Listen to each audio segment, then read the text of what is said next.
उस पर भी कोई कार्रवाई नहीं हुई। सिविल लाइन थाने में हम जाते हैं, 3 टीआई बदलने के बाद विजय सिंह वर्तमान जो टीआई। आप देख रहे हैं विप्र एक्सप्रेस। रीवा में दोस्ती और प्रॉपर्टी डीलिंग की साझेदारी ने एक व्यापारी को मुश्किल में डाल दिया। व्यापारी ने अपने ही पार्टनर पर लाखों रुपए की ठगी का आरोप लगाया है। पीड़ित का कहना है कि दोस्ती के भरोसे किए गए निवेश अब तक न जमीन मिली और न ही पैसा वापस हुआ। रीवा शहर में प्रॉपर्टी डीलिंग के कारोबार से जुड़ा एक मामला चर्चा में है, जहां व्यापारी अनूप तिवारी ने अपने ही साझेदार शकील खान और अन्य लोगों पर लाखों रुपए की धोखाधड़ी का आरोप लगाया है। पीड़ित व्यापारी का कहना है कि दोस्ती और भरोसे के चलते उन्होंने प्रॉपर्टी कारोबार में बड़ी रकम निवेश की थी, लेकिन बदले में उन्हें न जमीन मिली और न ही रकम वापस की गई। अनूप तिवारी के मुताबिक शकील खान से उनका पुराना परिचय था और दोनों के बीच अच्छे संबंध थे। इसी दौरान प्रॉपर्टी कारोबार में साझेदारी का प्रस्ताव रखा गया। व्यापारी का आरोप है कि वर्ष 2023 से लेकर 2025 तक उन्होंने नकद और बैंक खातों के माध्यम से करीब 66,57,000 रुपए दिए। बदले में जमीन की रजिस्ट्री कराने का आश्वासन दिया गया था। पीड़ित का कहना है कि लंबे समय तक रजिस्ट्री नहीं होने पर उन्हें खुद के साथ ठगी होने का एहसास हुआ। जब उन्होंने पैसे वापस मांगे तो आरोपियों की ओर से शपथ पत्र के जरिए करीब 60 लाख रुपए लौटाने की बात कही गई, लेकिन अब तक रकम वापस नहीं की गई। व्यापारी ने यह भी आरोप लगाया कि शिकायत लेकर कई बार सिविल लाइन थाने पहुंचे, लेकिन एफआईआर दर्ज नहीं की गई। उनका कहना है कि पुलिस से राहत न मिलने के बाद उन्होंने पुलिस अधीक्षक से भी गुहार लगाई, लेकिन कार्रवाई नहीं हुई। इसके बाद पीड़ित ने न्याय के लिए हाई कोर्ट का दरवाजा खटखटाया। पीड़ित व्यापारी ने पुलिस की कार्य प्रणाली पर भी सवाल उठाए हैं। फिलहाल मामला चर्चा का विषय बना हुआ है और अब सभी की नजर आने वाली कानूनी कार्रवाई पर टिकी है। जी, मैं अनूप तिवारी पड़रा का निवासी हूँ और अभी एक शकील खान नामक व्यक्ति है जो बिरसिंहपुर सेमरिया का निवासी है और ये इसका पूर्ववत काम जो है ये आम का ठेला लगाता था बिरसिंहपुर में लगभग 10 साल पहले। अब इसके बाद ये वहाँ पे गड़बड़ चीज़ें करके लोगों को लूट के और भागा अमरपाटन में इसने डायनेमो और बैटरी की दुकान खोली। वहाँ भी इसने फर्जीवाड़ा किया और वहाँ भी एक जमाल नाम का व्यक्ति है जो पुराना प्रॉपर्टी डीलर है, वो उसको भी चूना लगाया, उसकी संपत्तियां हड़प करके। और एक मास्टर हैं, एक पुष्पराज पटेल हैं, उनकी भी जो साथ में काम किया वो सब गोलमाल करके वहाँ से भागा। अब इसके बाद चूँकि जानकारी नहीं थी अपने को और हमारी खन्ना चौराहे पे दुकान है फ़ोटोकॉपी की जो पुश्तैनी है, मेरी उम्र 42 साल की है और वो दुकान पापा जी ने खोली थी हमारे, जिनकी अभी फरवरी 2025 में डेथ हो गई है। 45 साल पुरानी हमारी दुकान है। अब क्या हुआ कि लॉकडाउन लगा, लॉकडाउन में सभी के पास काम कम थे, पर हमारे पास बैंकिंग का कियोस्क भी था और हमारे पास जो है बैंकिंग को कियोस्क के अलावा और ऑनलाइन का भी काम था और पैसे का लेन देन का भी काम लाइसेंस लेके मैं करता था।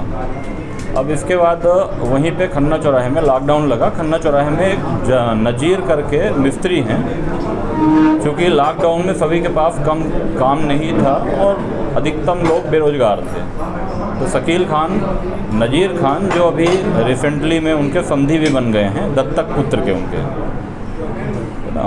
शकील खान ने 2 शादियाँ की हैं, जिसमें से दूसरी जो वाइफ है उनके लड़के हैं, उनसे नज़ीर खान के बच्ची की शादी हो रही है, तो वो सगे संबंधी हैं। अब इसके बाद क्या हुआ कि इन्होंने मिलवाया। इन्होंने बोला चूँकि क्या है कि इनकी इमेज ख़राब थी और पहले से लोग इनको जानते थे लगभग। तो बेला में हमने राजेश सिंह तिवारी जो मंत्री जी के ससुराल पक्ष से हैं और हमारे चाचा हैं, उनकी ज़मीन हमने दिलवाई। इनको वो ज़मीन नहीं दे रहे थे। इसके बाद हमने इनको ज़मीन दिलाई। ज़मीन दिलाने के बाद वहाँ भी इन्होंने घाल-मेल उनके साथ भी किया। ऐसे करते रहे, फिर बीच में विवाद भी हुआ। अब चूँकि ये बाहरी आदमी थे और इनकी कोई क्रेडिट थी नहीं, और हम यहाँ के पुश्तैनी निवासी हैं और हमारे मतलब पुश्तैनी खेतीहर भी हैं, किसान हैं। तो हाईवे में हमारी ज़मीन फंसी, तभी हमको मुआवजा मिला। कुछ मुआवजे का पैसा था, ये इकट्ठा करके इन्होंने बोला कि इन्होंने जाना कि हमारे पास मुआवजे का पैसा आया, तो हमको इन्होंने फंसाया शकील खान ने। तो मुआवजे का पैसा था तो इन्होंने बोला कि आप हमारे साथ लगा दो, है ना, और बाकी हमारे पास जो हमने जीवन में कमाया था और पापे की कुछ पूंजी थी वो हमने लेके इनके साथ व्यवसाय शुरू किया, इस हैसियत से कि भाई ये व्यापार में भी अपन कर रहे हैं और कुछ अपने को ठीक है फ़ायदा भी होगा। मगर इनकी नीयत पहले से ख़राब थी। नीयत ऐसे ख़राब थी इनकी कि ये मतलब पहले से ये उठाई गिर टाइप के हैं। मतलब अब भागे, गांव से भगे, फिर अमरपाटन गए, फिर रीवा, और रीवा के बाद कहाँ जाएंगे पता नहीं। विवाद, ठीक है। अब विवाद में ऐसा है कि दोनों लोगों ने कुछ काम किए यहाँ पे साथ में, हमारा पैसा लगा जो उन्होंने दिया नहीं, उसके कारण विवाद की स्थिति निर्मित हुई।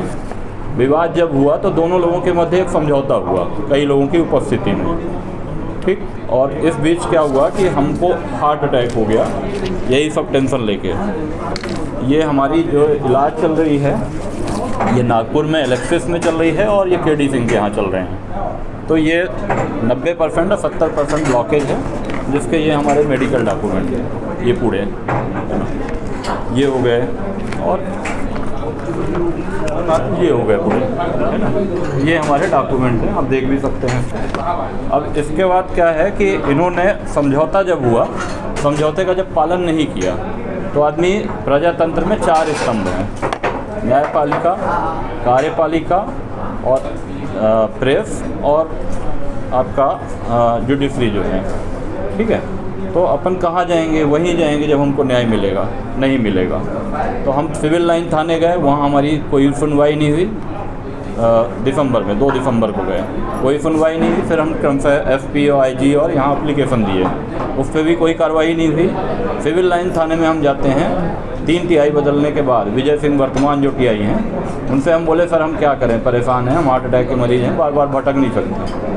तो उन्होंने हमारा वीडियो भी बनवाया, वो आप उनसे बरामद कर सकते हैं। हमने उनसे निवेदन करा कि भाई आप हमारे प्रकरण में क्यों कार्रवाई नहीं कर रहे हैं, हमने सूचना के अधिकार में जानकारी मांगी है तो वो भी नहीं दे रहे हैं आप। जब ये सब नहीं हुआ तो उन्होंने बहुत झल्ला के हमको बोला कि आप ज़मीन का विवाद का और आपका मामला है तो आप जाओ कोर्ट। उनके कहने पर मैं हाई कोर्ट गया। हाई कोर्ट में पुलिस को तलब किया गया, पुलिस न तलब होके शकील खान को पुलिस ने तलब कराया बिना नोटिस, बिना सम्मन के। तो शकील खान उपस्थित हुए वहाँ पे हाई कोर्ट पे, और पुलिस को जवाब देना है। अभी 12 तारीख को पेशी थी, अभी 2 तारीख को फिर से है। तो मेरा ये कहना, अच्छा, इस बीच में रीवा के कलेक्टर आए, हमको ये लगा, हमको न्याय की कहीं से उम्मीद जगी, हम जन सुनवाई में जैसे पब्लिक जाती है ऐसे गए। इसके बाद हमने अपनी मांग रखी और कलेक्टर साहब से हमने मांग रखी, चूँकि ये लगातार फर्जी शिकायतें करवा रहा है, फर्जी शपथ पत्र दे रहा है, लोगों से दिलवा रहा है, और शपथ पत्र की ये हालत है कि एक ही नोटरी एक ही दिन में नोटराइज कर रहा है और स्टाम्प के सीरियल 1 नंबर पे। तो आप ये समझ सकते हैं, मीडिया के हैं, कि भाई ऐसा कब काम होता है जब कोई फर्जी काम करता है। और इसके बाद क्या है कि हम ये सब करें। अब इसके बाद इसने धमकियाँ देनी शुरू कर दी अपने भाई के माध्यम से, अपने रिश्तेदारों के माध्यम से। अभी इसका ये कोई रिश्तेदार है, वो मर्डर के आरोप में जेल में बनता, अभी बरी हुआ है, तो बता रहा कि उसे मर्डर करा देंगे। और हमारी लगातार ये रेकी करा रहा है, जिसके संबंध में हमने कलेक्टर साहब से बोला कि भाई हमको या तो व्यक्तिगत गनर हमारे पैसे से उपलब्ध कराया जाए या हमको बंदूक का लाइसेंस दिया जाए आत्मरक्षा के लिए। ये हमने कलेक्टर साहब से निवेदन कराए हैं। अब हमारा ये है कि जैसे अब ये हैं आपके चंद्रप्रभा सिंह का जो इसने शपथ पत्र दिया है, उसमें इसने लिखा है कि 1,10,000 रुपये हम चंद्रप्रभा सिंह के लगते हैं, तो इनका पैसा दे दे। ऐसे सगुप्ता खान है, उनका दे दे, अशोक के पेड़ के पास घर है, उनके देवरानी का है 2 लाख रुपए, ये शपथ पत्र में सब उसने लिखा है। 2 लाख रुपए उनके दे दे। ऐसे हसनैन करके है, उसका है 1,30,000 रुपये, और बाकी लोगों के जो पैसे अभी हमने सब गिनाए, ये पेमेंट वो जो जिसने उसने शपथ पत्र में जो लिखा है उसका पालन कर दे, ऐसे में आधे विवाद शांत हो जाएंगे। और मैं व्यक्तिगत किसी के पे शीशा लेदन नहीं करना चाहता हूँ, क्योंकि उसने बोला कि फ़ोटोकॉपी की दुकान, तो फ़ोटोकॉपी की दुकान जो है कोई असम्मानजनक कार्य नहीं है। और मैं पढ़ा लिखा आदमी हूँ, पर बात ये है कि हम इसके चक्कर में ऐसे आ गए कि जो नटवर लाल होता है ना, आप कितने भी होशियार होंगे तो नटवर लाल आपको फंसा देगा। तो इसने हमको तब हुई कि जब जैसे हमने निपनिया क्षेत्र के ब्राह्मण लोगों की ज़मीन दिलाई हमने इनको, क्योंकि इनको बैठने को कोई पूछ नहीं रहा था। तो इन्होंने क्या किया कि पहले तो पैसा दिया, बीच में भूमि स्वामियों का पैसा देना बंद कर दिया, जिसमें प्रमुख रूप से 1,27,00,000 रुपए अवधेश तिवारी की ज़मीन का इन्होंने पैसा आज भी नहीं दिया। मेरे आवेदन में उनका जिक्र है, जहाँ भी हमने आवेदन दिया है। दूसरे एक हमारे रिश्तेदार हैं, उनका है 1,10,00,000 रुपये। तीसरा जो है दुर्गेश तिवारी है, उनका 70 लाख रुपए ऐसे। और ये हो गए। और एक आपके वहाँ पे डोमा पे हमने ज़मीन दिलाई पांडे जी की, इनका अभी केस चल रहा, उनका भी पैसे में लेन देन में घालमेल करे। और फिर क्या हुआ कि इन्होंने मतलब एक विश्वास जीत के कि ऐसा करके कि भाई आपको हम ज़मीन में रजिस्ट्री करा देंगे और आप पैसा लगा दीजिए। और बहुत सारे लोगों से इन्होंने डबल में पैसे लिए हैं, जिसकी एक ये है मोहम्मद, ये इनका मुफ्तहाक मोहम्मद सिद्दीकी, इनके ये पेपर हैं, इनसे इन्होंने 40 लाख की ठगी की है। और इन्होंने और इनके ये भतीजे ने, जिसका नाम राज है, समीर खान उर्फ राज है, जिसका अभी रिसेंटली विवाद हुआ है खन्ना चौराहे की ज़मीन जो गवर्नमेंट ने नीलामी की थी, उसमें इन्होंने शंकर फैद सहानी है, उनसे भी विवाद किया और उनके साथ में उनके साथ भी फर्जीवाड़ा किया। तो ये हो गए इनके समीर खान के पूरे डॉक्यूमेंट। इन्होंने ये 43,25,000 का गमन किया है। ठीक है, ये पूरा इनकी हैंड राइटिंग है, ये पूरे पेपर हैं। इन्होंने ये चेक भी दे के रखे हैं, ये इनके सिग्नेचर पे। फिर रह गए शकील खान का ये है मुफ्तहाक सिद्दीकी का, इनको इन्होंने चेक दिया। ठीक है, एग्रीमेंट हमारे नाम से इन्होंने कराया, ये एग्रीमेंट हमारे नाम से कराया। एग्रीमेंट इन्होंने हमारे नाम कराया। और इसके बाद जो है खाते में अपने पैसा लिया RTGS से, और ये उनको भी चेक दिया है। और ये इनसे पैसा लगवाया था कि आपको हम डबल करके देंगे। जैसे अभी 100 करोड़ का घोटाला हुआ है, यदि इनकी विधिवत जांच करें, कलेक्टर साहब करवाएं, हो सकता है 100 करोड़ के ऊपर का इनका घोटाला निकल जाए, है ना। तो ये हो गया। और इनके भाई बचते हैं लुकमान खान। तो लुकमान खान रात में आप कहीं भी यदि इनको सूचना मिल गई कि चंदन का पेड़ लगा है, तो सुबह बचेगा नहीं। ये इनका है। और इनकी कई जमानतें हैं और कई वारंट वगैरह थे थाने में। 3 से 4 साल पहले आप अमरपाटन थाने से इनकी पूरी सूचना निकलवा सकते हैं।